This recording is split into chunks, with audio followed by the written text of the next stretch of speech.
राधे राधे सभी को, जय श्री कृष्ण। आज हम पाठ करने वाले हैं माघ महात्म्य के दूसरे अध्याय का।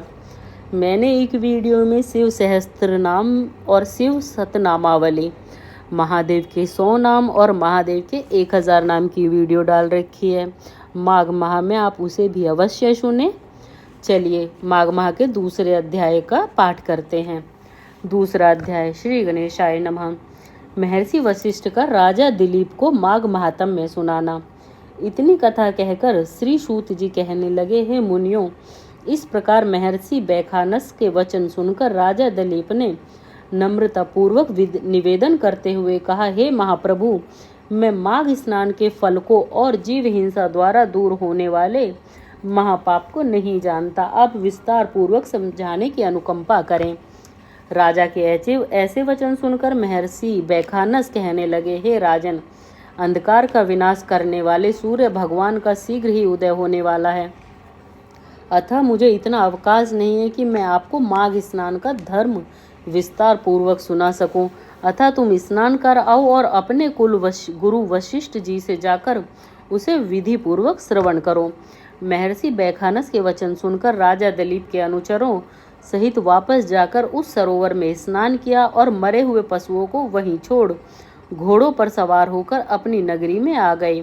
इसके पश्चात गुरु वशिष्ठ जी के पास जा हाथ जोड़कर दंडवत करते हुए कहा, हे गुरुदेव, आपसे मैं राजनीति और दंड नीति सुनकर आपके बतलाए हुए अनेक यज्ञ दान कर चुका हूँ और भगवान की आराधना कैसी करनी चाहिए इसके बारे में भी आपसे कुछ ज्ञात कर चुका हूँ, परंतु अब मैं आपसे माघ महात्म्य सुनना चाहता हूँ। इसलिए आप मुझे माघ महात्म्य सुनाने की कृपा करें और साथ ही यह भी बताने की कृपा करें कि माघ मास में स्नान किस विधि से किया जाता है। राजा के वचन सुनकर वशिष्ठ जी कहने लगे, हे राजन, आज तुमने सर्वोत्तम प्रश्न किया है। जो आदमी अनायास ही सब प्रकार के पाप तापों से छुटकारा पाकर इस लोक में सब तरह के सुखों को भोगता हुआ स्वर्ग के अनुपम सुखों की इच्छा रखता है, उसे माघ स्नान माघ महात्म्य सुनना चाहिए, क्योंकि माघ स्नान करने वाला न केवल सुख का भागी और भूमिपति हो जाता है, अपितु मुक्त होने के बाद वह पृथ्वी पर जन्म भी धारण नहीं करता।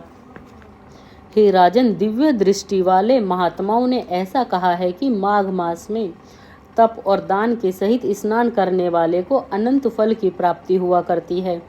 उसे अर्थ, धर्म और काम, मोक्ष, इन चारों पदार्थों की प्राप्ति हो जाती है। अदिति ने अन्न परित्याग पूर्वक 12 वर्ष तक माघ स्नान किया, जिसके फलस्वरूप 12 आदित्यों की प्राप्ति हुई और माघ स्नान से ही अरुंधति, सुभगा और दान सब कामनाओं के सहित ज्ञान का देने वाला है। अतः जो लोग ज्ञानी और वन में तपस्या करने वाले महात्माओं तथा विष्णु भक्तों को मिलते हैं, वह ही पुण्य लोग सदा माघ स्नान करने वाले लोगों को मिल जाया करते हैं।